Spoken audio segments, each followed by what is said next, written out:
Salut Hugo, comment ça va? On est de retour dans la capsule Mm. spéciale Coupe du Monde. Avec moi, j'ai ramené le crew. Il y a beaucoup Et, d'explications à donner, beaucoup de surprises, comme je disais. Et j'ai réuni le crew pour en parler, quoi. Donc, les gars, comment ça va? Chacun de son côté. On commence par qui? Puisque Bah a quand même été l'un des meilleurs pronostiqueurs quand même parmi dans le truc. Allez. Ah bon? On commence. C'est vrai qu'il avait bien annoncé le Maroc, hein. Ouais, ouais, Ça ouais. m'a fait Bah, mal. on dit quoi? Comment ça va? ouais, ouais, ça va, tranquille, tranquille, en forme. On essaye de D'accord. profiter un peu de la Coupe du Monde malgré le boulot et tout. Donc là, on essaye de switcher un peu, Let's go. suivre certains Donc, matchs, suivre certains résumés et tout. ok, let's go. Donc, avec nous, on a deux nouveaux. On a Nathan et on a Prophétie. Donc, Nathan, vas-y. Bah, les gars, comment vous dire, j'ai eu très peur au début de la Coupe du Monde. Petite déconvenue pour l'Argentine, hein. Ok. Après, derrière, les gars se sont imposés, pas tant dans leur foot, mais plutôt dans leur attitude, Mhm. caractère. On va voir jusqu'où ça va aller, mais déjà, le demi-finale, c'est pas mal, je suis content. Prophétie, on dit quoi? Ça va? Non, moi, c'est bad carrément, quoi. Toutes mes équipes dans la merde. Moi, j'ai give up déjà dans cette Coupe du Monde-là, man. Ok, d'accord. De toutes les façons, on va revenir dessus. Donc, on est avec Ok. nous Didier. Didier, let's go. Didier, Yo, comment ça man, va? yo, man, yo, man. Moi, je suis au calme, je suis au calme. Tout ce que j'avais prophétisé, c'est réalisé, donc c'est bon. Quel Je menteur. vous ai- On va revenir, on va revenir. Ok, après, on a les réguliers, on a Johan, on a John, on a Léo. Les gars, comment ça va? Johan? Ça va, on a eu une belle Coupe du Monde. C'est dommage qu'il n'y ait pas. On va pas valider les polémiques, mais voilà une belle Coupe du Monde, c'est tout. John, on dit quoi? Oh là là, tranquille. Ok, d'accord. Euh, Très belle Ouais. Coupe du Monde. Football de l'efficacité, du Ouais, résultat. Et ouais. puis, c'est surtout ça que moi je retiens jusqu'ici. On termine avec Léo. Léo, comment ça va? La Bah, machine. écoutez, ça va, hein. Moi, un peu déçu parce que l'Allemagne a été éliminée. J'avais prévu que l'Espagne n'irait pas loin. Beaucoup de gens me disaient, ah, le jeu de l'Espagne, bah. Maintenant, moi, ce qui m'a fait un peu peur, et là où je suis vraiment déçu, même si je suis français, c'est que la France soit en demi-finale. Parce que je savais très bien que demi-finale, ça voulait dire prolongation des Deschamps. Et ça me fout les boules.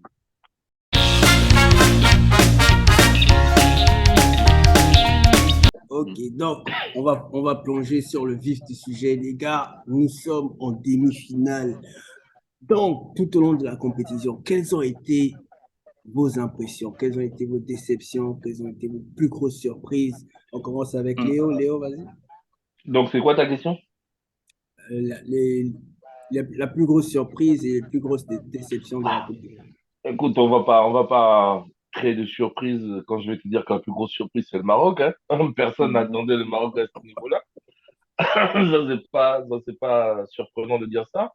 Une deuxième grosse surprise, j'ai envie de te dire, bah, il y en a pas, hein, en fait, parce que c'est un peu la même logique que 2018. J'aurais bien voulu voir le Japon aller plus loin.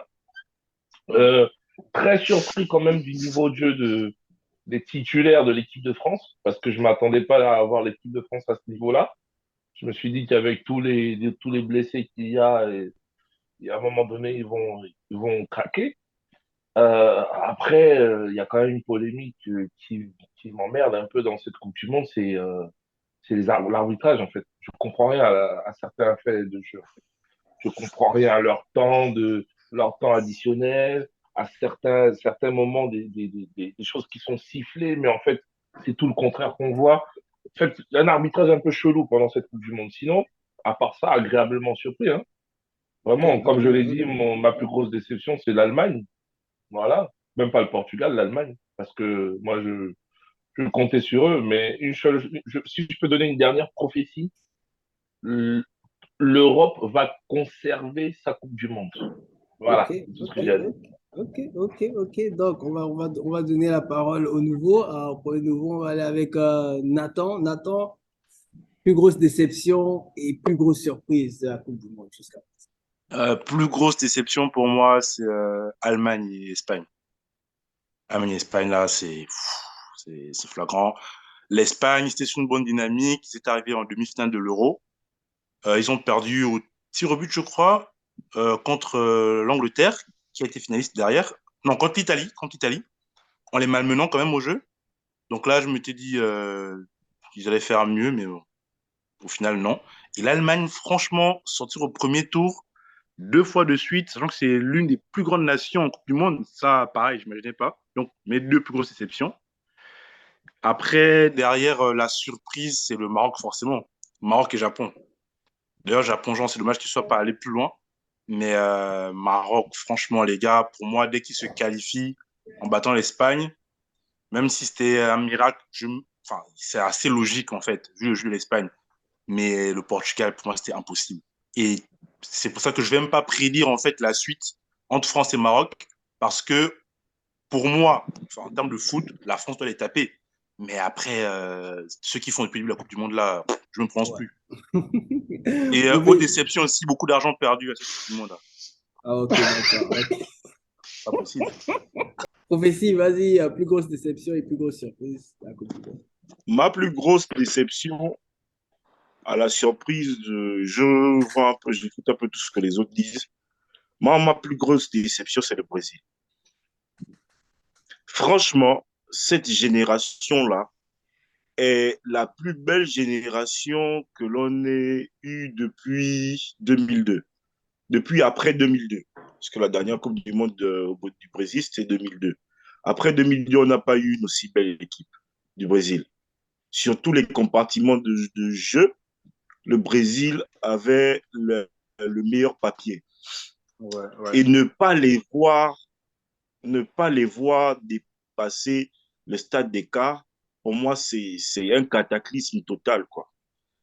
C'est vraiment un cataclysme total. Quand on sait très bien qu'il y a des joueurs là qui ne reviendront pas dans 4 ans, ça va être chaud pour retrouver une équipe pareille. Ma plus grande surprise, c'est la Croatie. Pourquoi? Le Maroc, dès que j'ai vu le Maroc jouer, la discipline du Maroc, je savais qu'il devait aller loin. Je ne pouvais pas prédire que ce soit en demi-finale, mais pour moi, il devait aller au deuxième tour. Moi, c'est la Croatie. On se rend compte que depuis 2018, Coupe du Monde, Euro, ils ont la même discipline avec la même technique. C'est-à-dire on peut couper tout le match. Dès que vous savez que la Croatie joue contre une équipe, vous arrêtez tout, vous allumez seulement pour assister au tir au but. Et ils gagnent à ce jeu-là. Et je ne comprends pas comment des coachs ne se sont pas assis pour dire que cette équipe-là, il faut qu'on trouve le moyen de les battre. Ils ont le même système de jeu, ils avancent de la même manière. Ça, c'est un truc qui me... C'est une surprise pour moi, quoi, qu'ils arrivent encore à ce niveau-là, alors qu'ils ont démontré ça depuis plus de 4 ans déjà. Voilà un peu ma surprise et ma plus grosse déception. Ok, ok. Bah, Moi, disons, la plus grosse déception, le Danemark. Danemark, perso, je ne les voyais pas sortir au premier tour. Et puis, avec, je pense, 0 point. Non, ils ont fait un match Un nul, hein, point, ou un deux point. matchs nuls. Un point. Un point, avec un point, dernier de la poule, là où il y avait la Tunisie, l'Australie et la France.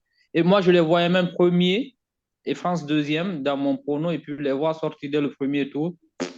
Moi.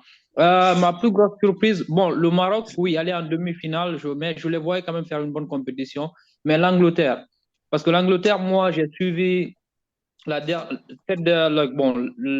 dernière année, là, depuis l'Euro, les matchs, c'était pas aussi convaincant que ça.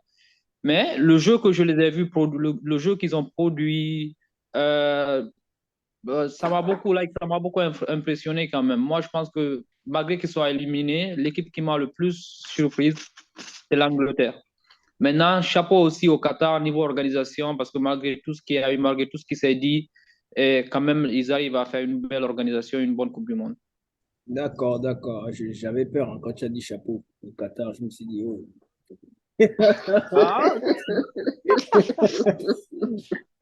Didier, en tout cas, non. dites.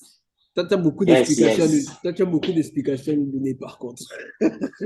Bah, justement, moi, si la question, c'est toujours quelle est la grosse déception, moi, la déception, c'est les Lions indomptables.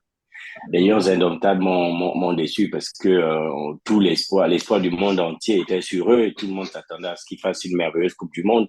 On y croyait tous et on savait tous qu'ils devaient réussir à faire une belle Coupe du Monde. Mais les voir sortir au premier tour, j'avoue que ça m'a un peu affecté. En plus qu'ils ont déroulé leur football vers la fin, mais c'était dur, ils n'avaient plus leur destin en main, donc ça s'est mal passé. Et j'avais prophétisé qu'ils devaient faire un nul avec le Brésil. Bon, ils m'ont fait plaisir en gagnant face au Brésil parce que, dites-moi ce que vous voulez me dire, ils ont tapé le Brésil, quoi. C'est pas n'importe quel état. Donc la déception, elle est là, c'est le Cameroun qui sort et je suis assez triste, mais assez confiant dans leur retour à la prochaine Coupe du Monde. Par contre, Plus la grosse surprise. comment? Plus grosse La plus grosse surprise. surprise. Franchement, je suis partagé. La plus grosse surprise, c'est de voir la France en demi-finale. J'ai jamais compris c'est quoi le football de la France, quoi. C'est un gars qui court super vite, qui est à gauche, et puis c'est tout. C'est quoi l'histoire du football français? Je sais pas. Je sais pas. Ils arrivent toujours à une demi-finale. Mais bon, on aura une demi-finale semblable à la finale de la Coupe d'Afrique des Nations, donc moi, ça me va. Ok, ok. Johan? Pour la plus grosse déception, bah, c'est l'Allemagne, hein, parce que comme on dit, le football, c'est un jeu qui joue à 11, à la fin, ce sont les Allemands qui gagnent. Donc, cette fois-ci, en fait, de les voir s'arrêter là, en fait, avec toutes les occasions créées, parce que je crois jusqu'en quart de finale ou de demi-finale, jusqu'en quart de finale, le huitième de finale, c'est l'équipe à avoir créé le plus d'occasions. Donc, il y a vraiment une grosse défaillance, en fait, défensive. Et il faudra régler ça, en fait, pour l'Euro à domicile. Et le Brésil aussi, le Brésil quand même avec l'équipe équilibrée que le Brésil avait en fait cette fois-ci, ça a été surprenant de les voir en fait perdre au tir au but en fait contre la Croatie. On s'imaginait vraiment les voir au moins arriver en demi-finale. Donc ça aussi c'était une grosse déception.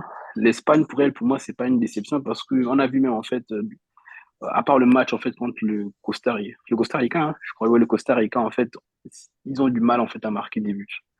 Donc avec ce jeu de possession stérile en fait, on se doutait bien qu'à un moment donné dans la phase d'élimination directe, il y avait de grandes chances en fait que l'équipe finisse par sortir au tir au but. Et maintenant au niveau des surprises, les surprises en fait pour moi il y a 3 des 4 équipes en fait en demi-finale qui sont des surprises, que ce soit la France, le Maroc ou même la Croatie. Je pense qu'avant la compétition, personne n'aurait peut-être mis, ou peut-être les supporters, mais sinon personne n'aurait mis de grosses pièces en fait sur ces 3 équipes-là. Donc c'est 3 surprises, 2 belles, bon, une surprise. Et puis bon, on attend de voir ce que ça va donner, hein. Allez, la Croatie. John? Mais moi, la surprise, en fait, c'est le football pratiqué lors de cette Coupe du Monde. C'est-à-dire que, hormis, si tu enlèves le Qatar, il y a très peu d'équipes qui ont été en dessous, en fait. C'est une Coupe du Monde qui n'avait aucun sens. Ça y est, tu regardes les premiers matchs et tu as l'impression que tu auras le classement final. Tu arrives au deuxième match, c'est une Coupe du Monde qui n'avait aucun sens. Tu regardes la qualification de la Corée, tu regardes c'est une Coupe du Monde. J'étais comme ça, je regardais les matchs au taf. À un moment donné, tu perds le réseau. Moi, c'est une agréable surprise, en fait. C'est une agréable surprise. Le niveau de la Coupe du Monde, même les équipes qui étaient dites, entre guillemets, faibles, ont démontré en termes de jeu déjà un gros niveau de jeu. Et tu vois l'Arabie Saoudite, en fait. Moi, ça m'a choqué. C'est même pas qu'ils aient, c'est même pas qu'ils aient battu l'Argentine, c'est la manière, en fait, avec laquelle ils ont battu l'Argentine. Moi, c'est là où tu te dis, l'écart se resserre entre les grosses nations et les petites nations. Et ça, c'est super intéressant pour les futures compétitions. Après, en termes de déception, bon, personnellement, c'est le Cameroun, en fait, mais pas parce qu'ils se sont fait éliminer. C'est la manière avec laquelle ils se sont fait éliminer. C'est-à-dire, ils ont produit du jeu, contrairement au Coupe du Monde, contrairement à à leur dernière participation au Coupe du Monde, ils ont produit du jeu. Et à un moment donné, quand ils se réveillent, c'est trop tard. Et surprise, je suis surpris par la France avec le nombre d'absents qu'ils avaient, le nombre de jeunes qu'ils avaient. Tu vois, tous ces gars-là, c'est une équipe assez inédite, des blessures même en début de compétition, et ils arrivent à faire un beau tournoi en termes de jeu, en fait. Donc, contrairement à ce que Didier dit, c'est pas juste un gars qui court à gauche. Ils font vraiment, il y a plusieurs joueurs là qui font un très beau tournoi. Et il faut respecter la feuille de Giroud, il faut respecter la feuille de Messi. Ça, c'est, et celle de Deschamps, c'est, l'Argentine, en fait, ne produit pas le jeu auquel moi je m'attendais, mais ils sont dans le dernier carré. Et ça, les demi-finales, en fait, là, je sais même pas ce que je vais pronostiquer. En tout cas, pour revenir à ce que tu as dit, la Coupe du Monde a produit du beau jeu, quoi. Like, en regardant les matchs, lorsque tu regardais certaines affiches, tu vas te dire Brésil, le Brésil a joué contre qui? Brésil-Cameroun, par exemple. Brésil-Cameroun, tu vas te dire, ah non, là, le Brésil va les taper, je sais pas, comme ils ont tapé la Ouais. Corée. Ou bien. Non, mais après, tu vois, le jeu, c'est totalement différent. Même si c'était l'équipe B du Brésil, le jeu que le Cameroun a fourni face à cette équipe-là, c'était du beau jeu. Tu as des équipes comme le Japon, la Corée, des équipes, tu te dis, oh non, ceux-là, ils vont venir prendre la tasse. Mais non, tu regardes le jeu, c'est carrément et du beau jeu technique. Hein. C'est pas du jeu sale ou bien brouillon, machin. Non, c'est technique. Les gars sont sound. Donc, en tout cas, côté football, j'ai vraiment été surpris de la qualité du jeu. Ce qui m'amène au dernier carré.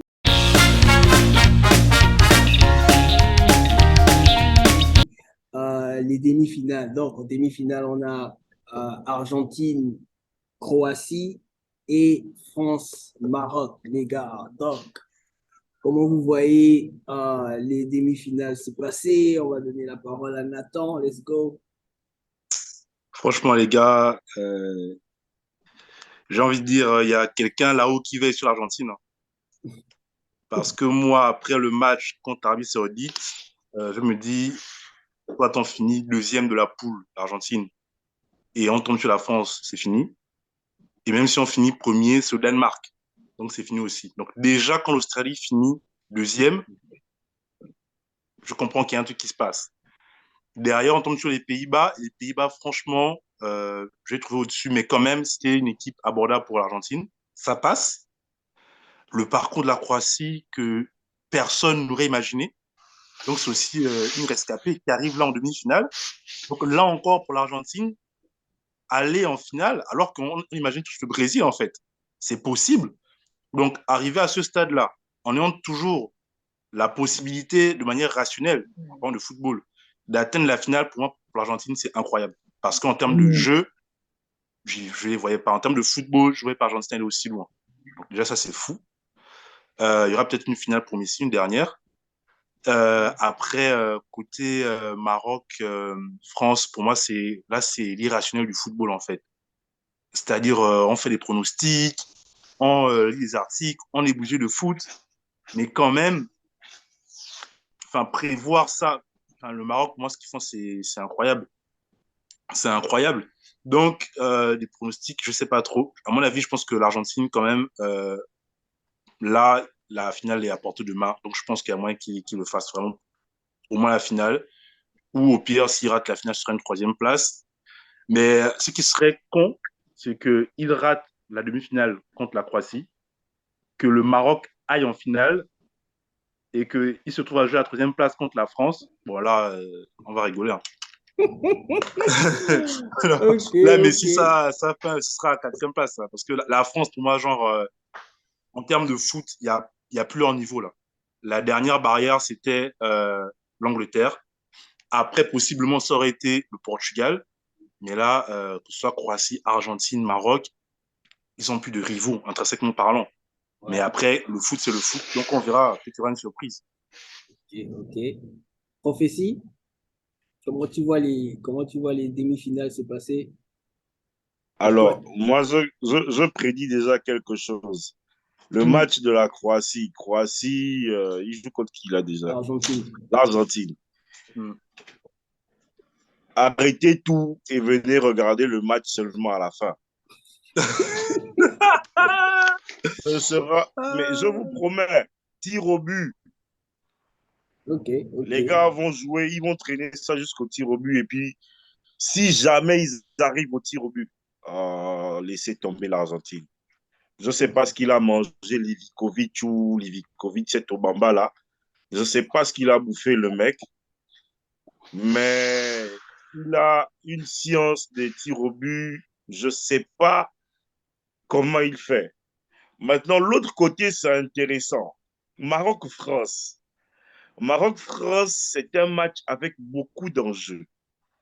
Beaucoup trop d'enjeux même. L'enjeu est de type historique, beaucoup plus historique que sportif.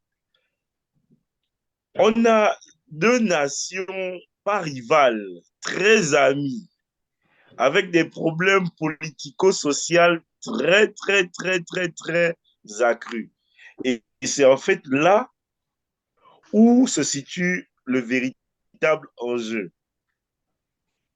Et je pense que il est fort probable, je dis bien fort probable, que le Maroc tape la France. D'accord, d'accord, d'accord. Fort probable. Il est fort probable. Je mise une pièce sur le Maroc. Surtout avec le jeu que j'ai vu produire la France contre la Tunisie, bien que ce soit l'équipe, on dit souvent, c'est l'équipe B, les gars, la France, comme le Brésil, comme l'Allemagne, même si c'est l'équipe Z, c'est des très grands joueurs qui sont sur le terrain. Si le Maroc garde la même discipline qu'ils ont utilisée depuis le début de la compétition, le Maroc peut battre la France à l'usure. Par contre, il y a quelqu'un parmi nous qui a envoyé le Maroc faire les courses pendant la Coupe du Monde. Il aura l'occasion de s'expliquer. Il faut Monsieur Didier, comment vous voyez les choses se passer en demi-finale là? Donc, toi, j'ai fait un silence pour te faire le geste qu'avant que tu parce que, en fait, ce qui va se passer, c'est simple. Moi, je vous dis, faut même pas chercher midi à 14h. Vrai, la première demi-finale, c'est quand? C'est demain, je crois. Franchement, c'est férié. Je sais même pas pourquoi vous réfléchissez. C'est férié. Demain, ne partez pas travailler. Dites à vos chefs que normalement, c'est férié. Dieu est sur le terrain, on peut pas faire autrement. Vous ne pouvez pas, on ne travaille pas un dimanche. Voilà, on peut pas travailler dimanche. Donc, demain, c'est comme si c'était dimanche. Donc, pour faire simple, là, je sais même pas pourquoi les gens réfléchissent en fait. C'est l'Argentine va exploser la Croatie correctement. Il n'y a pas de débat là-dessus, quoi. Messi va encore être stratosphérique. Il est parti du Barça. C'est aujourd'hui que je comprends en fait tout le cheminement. Il est parti du Barça pour aller au PSG, à la maison de retraite pour se reposer, préparer sa Coupe du Monde sereinement, pour ne pas avoir la tension de la Ligue des Champions avec le Barça. Donc au PSG, il s'est bien reposé. On voit bien que là-bas, il fait le strict minimum. Il s'est bien reposé, il a préparé ses jambes pour préparer sa Coupe du Monde. Sa Coupe du Monde. Donc là, il est dans sa Coupe du Monde. Il gagne rapidement sa Coupe du Monde là. Il passe déjà sa demi-finale demain. Ensuite, il va en finale. De l'autre côté, on a une finale de Coupe d'Afrique des Nations, comme je disais.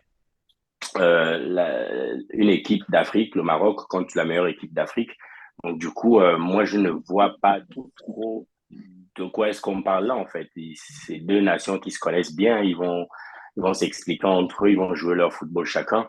Mais si on me demande quand même de mettre une pièce, moi je mettrais une pièce sur le Maroc parce qu'il n'y a pas de surprise. La discipline que le Maroc présente depuis le début de cette Coupe du Monde, j'ai très rarement vu ça dans toutes les équipes confondues de cette Coupe du Monde. Il y a toutes les équipes confondues.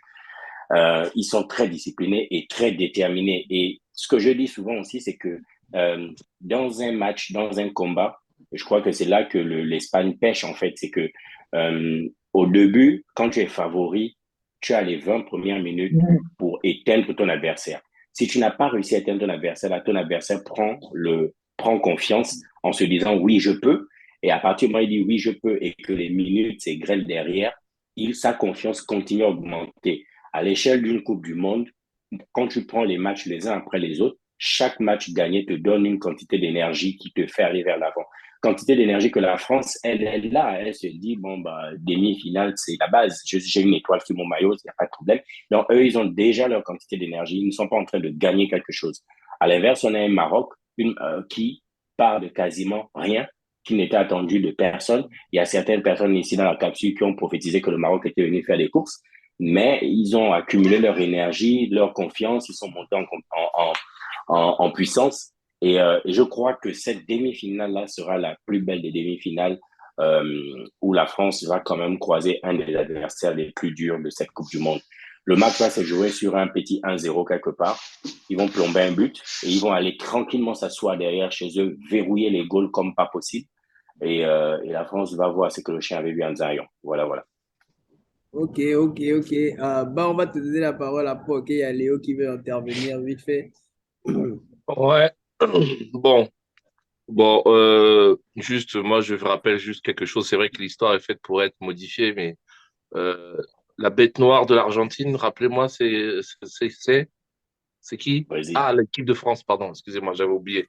Donc, ne pensez même pas voir l'Argentine gagner en finale. Parce que ça, même, je pense même que c'est mieux pour eux qu'ils perdent contre la Croatie.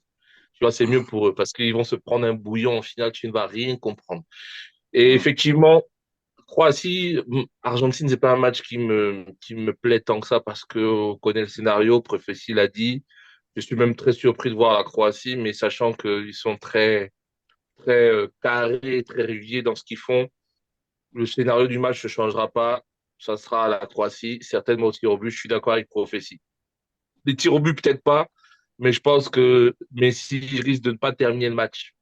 Je pense que Messi risque de ne pas terminer le match. Maintenant, Maroc-France, ça va être un très beau duel.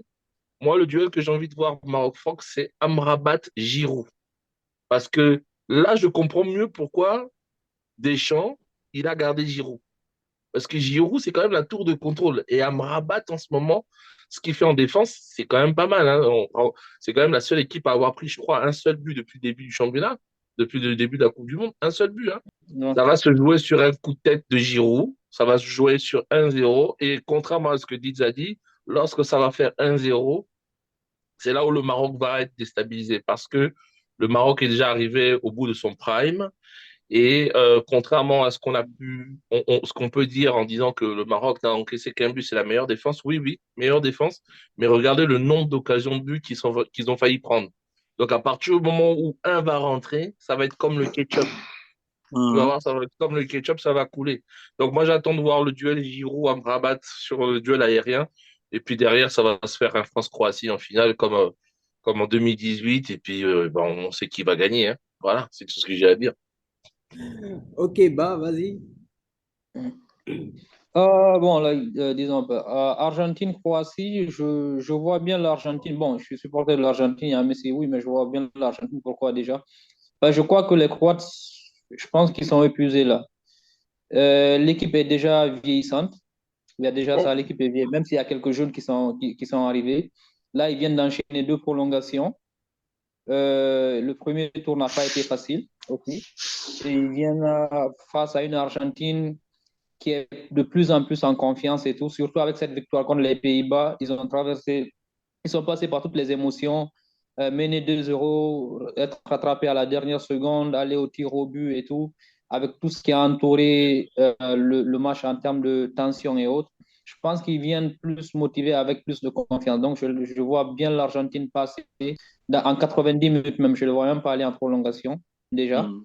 Maintenant, Maroc-France, j'aurais mis une pièce sur le Maroc, mais là, pourquoi j'hésite? Parce que le Maroc, physiquement, je pense que là, ça flanche. Parce que quand tu regardes déjà en défense, il y a trois déjà qui sont presque assurés à 80% de ne pas jouer. C'est-à-dire Aguer, Saïs et Mazraoui. Même si Adli, le latéral du Wydad, ne se débrouille pas mal, il est bon. Il y a Hakimi aussi qui est incertain. Et il y a Amrabat qui joue depuis les huitièmes de finale qui ne joue pas à 100% en fait. On force en fait pour le faire jouer et tout. Donc, au niveau de la fatigue, au niveau de la condition physique, je ne vois pas trop le Maroc tenir. Et comme quelqu'un l'a mentionné tout à l'heure, le Maroc, quand on observe le mondial, ils n'ont pas concédé encore de but. C'est-à-dire, on ne sait pas quel visage ils vont adopter après avoir encaissé en première position. Et là, je pense que s'ils encaissent en premier face à la France, avec les ailiers que la France a, je pense que ça va aller. C'est vite, vite, vite, vite, ça va finir. Donc, moi, je vois plus en France-Argentine en finale. D'accord, d'accord. Johan? Bon, on va commencer par le match de demain, Croatie-Argentine. Moi, déjà en 2018, je pense que la Croatie fait 3 fois, non, ou bien c'est 2 fois de suite les prolongations. Mais en tout cas, ce qui est sûr, c'est que c'est une équipe physiquement qu'il ne faut pas négliger. Je pense pas du tout qu'ils seront fatigués demain. En plus, ils ont quoi? 2 prolongations. L'Argentine en a une. Donc, ça va pas du tout se jouer au niveau physique. Et puis, sur le milieu de terrain, en fait, ils sont tellement dominants techniquement. Le Kovacic, Brozovic, Modric, ça se connaît tellement bien, en fait. C'est tellement le même circuit, en fait, depuis des années que c'est tellement bien huilé. Donc, je les vois, je pense, contrôler le début de match. Et je pense que ce sera un match très serré. Ça va soit un 1-0, soit on ira en fait prolongation, tir au but. Je donnerai un petit avantage à la Croatie parce que j'ai comme l'impression qu'on va se retrouver avec la même finale qu'en 2018. Donc, petit avantage aux Croates. Pour le match du mercredi, Maroc-France, c'est c'est le c'est un match qui est difficile à prévoir parce que ce sera pas juste en fait sur le plan sportif comme a dit ce qu'il a dit, je sais pas si c'est Nathan qui l'a dit tout à l'heure. Je pense que ça va se jouer vraiment en fait, c'est tellement politique en fait, c'est parce que pour les Marocains, il y a pas mal en fait de joueurs francophones, d'autres joueurs en fait qui sont aussi nés en France, qui ont joué en France, ils savent ce que ça représente en fait pour les Marocains en fait qui vivent en France. Donc je pense qu'ils vont ce sera un peu comme contre la Belgique. Je pense qu'ils seront en fait déchaînés. Ce sera aussi un match très serré, mais je pense que la France va quand même le faire aussi un 1-0 en prolongation ou ça ira alors au tir au but. Donc je pense qu'on aura, mais je vais aller pour une finale Croatie-France. Ok, ok, ok. John, vas-y. Objectivement, en fait, ce qui est intéressant avec ces demi-finales, c'est qu'on a vu, en fait, les équipes nous ont tout montré jusqu'ici. Elles nous ont tout montré, à part peut-être le Maroc, mais je vais y venir. Croatie-Argentine, en fait, c'est le même scénario de la Croatie en 2018. C'est une équipe qui, physiquement, moi, je ne sais pas comment ces gars arrivent à tenir, mais c'est impressionnant. Et surtout quand tu vois, quand ils encaissent contre le Brésil, et sur une action, moi, c'est ce qui m'a, moi, ça m'a presque choqué, en fait. Sur une action, ils ont déposé toute la défense. Tu avais l'impression, en fait, que les Brésiliens étaient plus frais, mais sur une action, en fait, ils ont déstabilisé toute une défense et ont tenu jusqu'à la fin.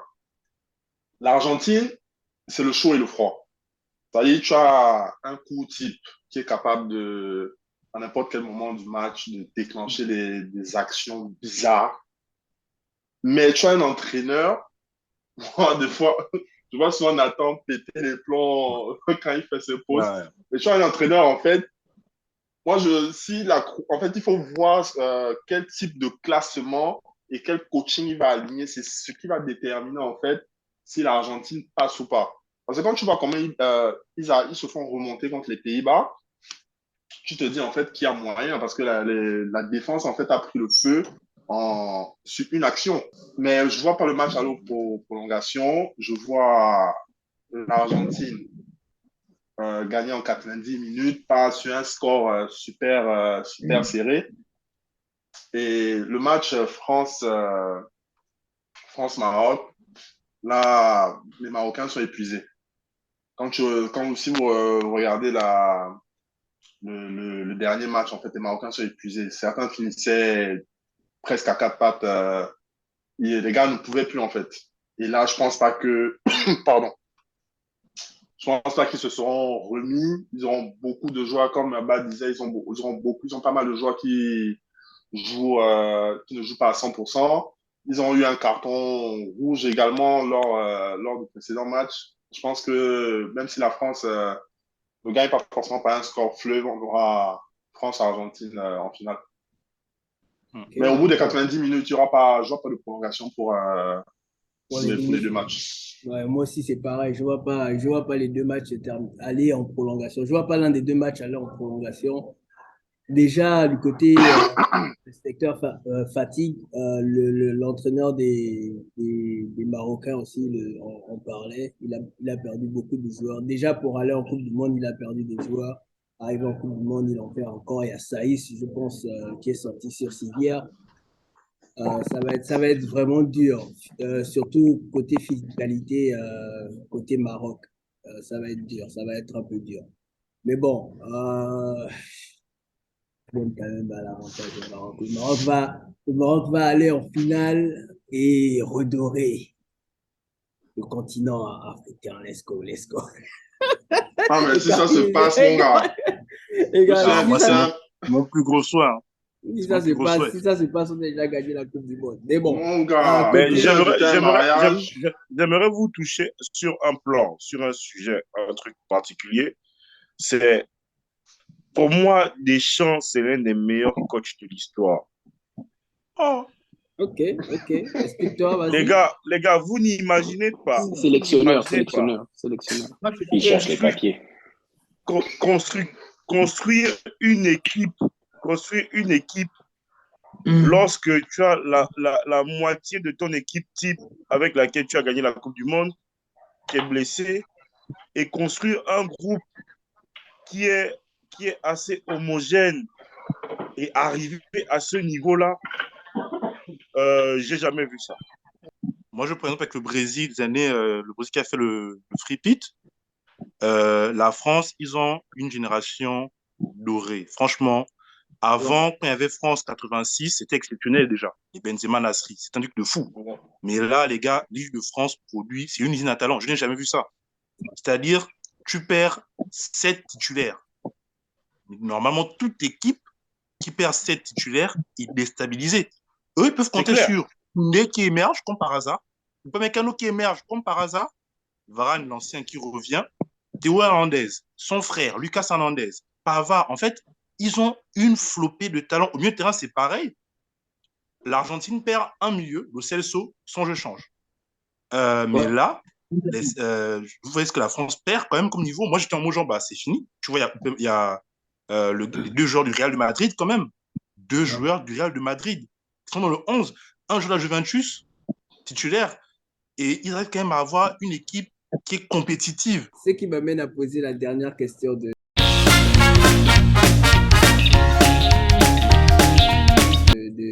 pour aujourd'hui, en fait. Ce qui m'amène à poser la dernière question aujourd'hui. Je vois que vous avez beaucoup soulevé les individualités, en fait. Pour vous, quel est le meilleur joueur de la Coupe du Monde? Pas question, même pas en question de but. Le meilleur joueur de la Coupe du Monde aujourd'hui. Qui prend le trophée si on Tu, dit tu, tu poses une réponse. Les 3 derniers matchs, il a eu le trophée. Attends. Non, mais vous faites exprès ou quoi? Les 3 derniers matchs, il a eu le trophée du meilleur joueur. Qu'est-ce qui vous surprend encore? Il va avoir le trophée de la demi-finale, il va avoir le trophée de la finale, il va être meilleur joueur de la Coupe du Monde. Je n'ai dit même pas mon nom, je laisse dire le nom. Ça vous vas-y. surprend. Et pour toi, c'est qui? Quoique jusqu'à présent, je ne sais pas toujours de qui Leeds est en train de parler, hein, mais bon, je sais. Moi non plus. Non, non, Je non, non, parle. pour moi, c'est le roi. C'est le roi. Pourquoi moi, je ne vais pas mettre Mbappé? Mbappé, oui, c'est les buts, l'accélération. Mais Messi, quand tu vois l'effectif qu'il a, l'équipe qu'il prend, et à chaque fois, le déclin vient de lui, que ce soit par une passe, soit par un décalage, soit par un but, et tout. Moi, pour moi, oui, on sait déjà que c'est le meilleur, mais sur cette compétition, même s'il sort en demi-finale, là, pour moi, c'est le meilleur joueur du tournoi. Ok, ok. Johan? Il faut que les fanatiques se calment un peu là. Moi, même si je n'aime pas Sprintinho, mais Tu, tu vas, Sprintinho fait tu vas une... citer un Allemand. Non, Tu vas non, citer même un si je n'aime Allemand. pas Bon. Sprintinho, C'est Müller. Sprintinho fait une très belle compétition. Donc, si je dois donner en fait à quelqu'un, ce sera à 2 personnes. Ce sera Lukita, le papa d'Iniesta et de Zidane, ou bien sûr Sprintinho, parce qu'il court très vite. Ok, Léo, puisque tu es en move, vas-y. Il a dit c'est qui le papa de Iniesta et Zidane? Parce qu'il a failli dire Luka une connerie, Modric. là. Luka Modric.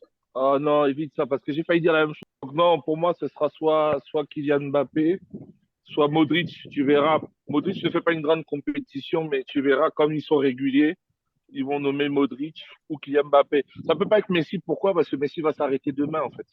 Demain, Messi s'arrête, sa compétition s'arrête demain, donc ça ne pourra pas être lui. En plus, il donne, au Qatar, on a bien vu qu'il donnait des trophées d'homme du match sans réfléchir. Moi, c'est juste le dernier match où j'ai trouvé Messi impressionnant, mais sinon, le reste, Ok, j'ai trouvé banal. Hein. ok. Nathan? Bah, c'est très simple. Pour moi, il y a le foot, c'est un sport d'équipe. Et ce que Modric et Messi font avec des équipes clairement en déclin, ce n'est plus les grandes heures de la Croatie, ce n'est plus les grandes heures de l'Argentine. Porter leur équipe comme ça, aussi loin, pour moi, ce sont à l'heure actuelle les deux meilleurs joueurs du tournoi.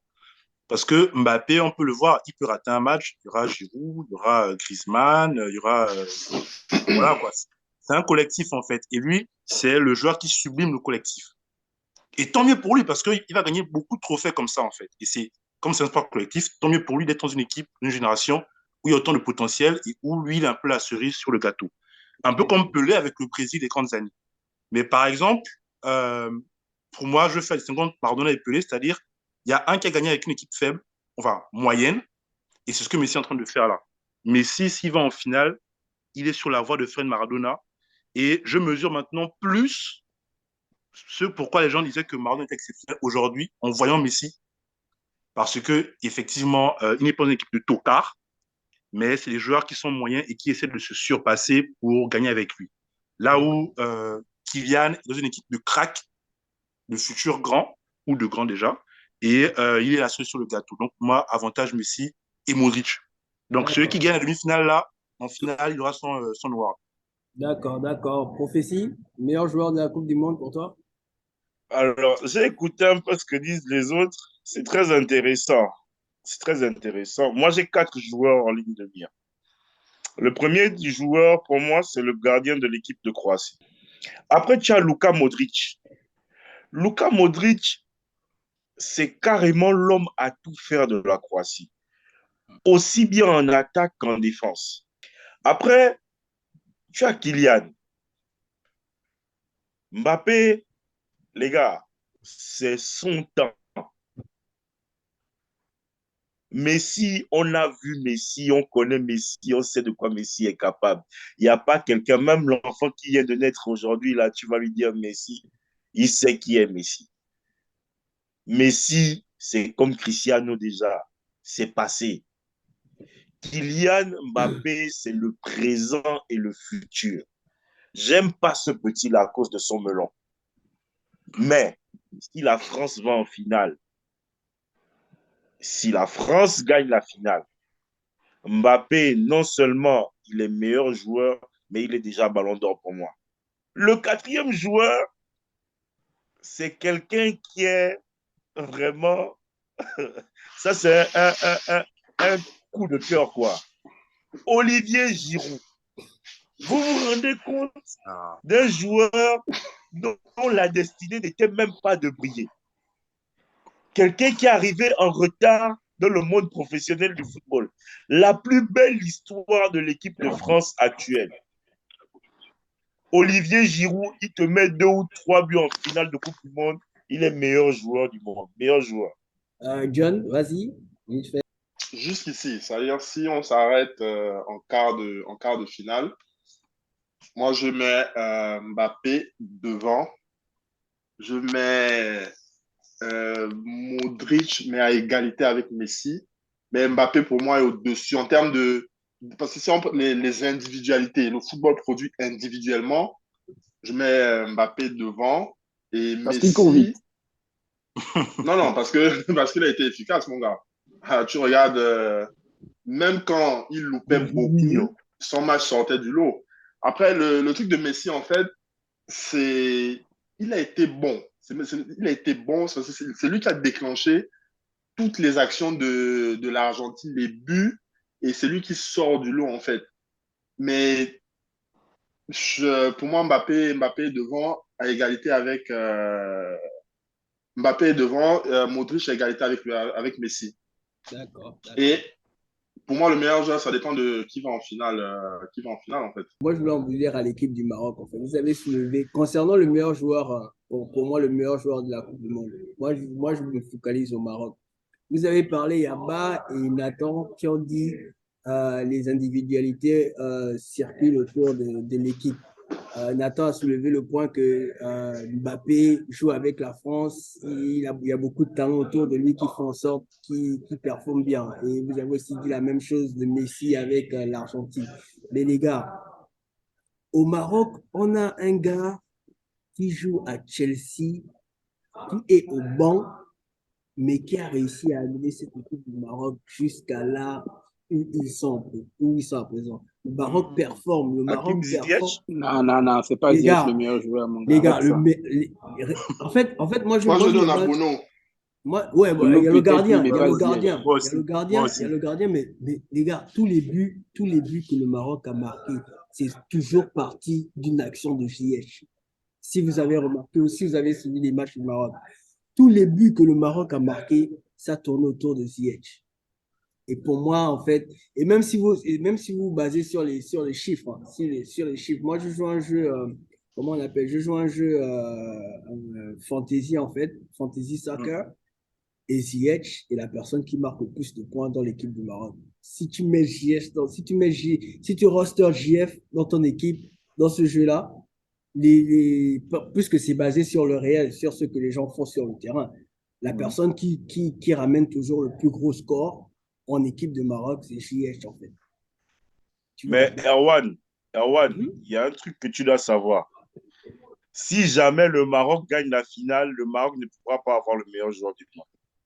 Ah bon, après Ah, c'est si. politique, là, Ils ne pourront pas avoir le meilleur joueur du monde. Parce que déjà sur le point de vue vendable, un joueur vendable. Je ne sais pas si vous comprenez un peu ce que je veux dire par là.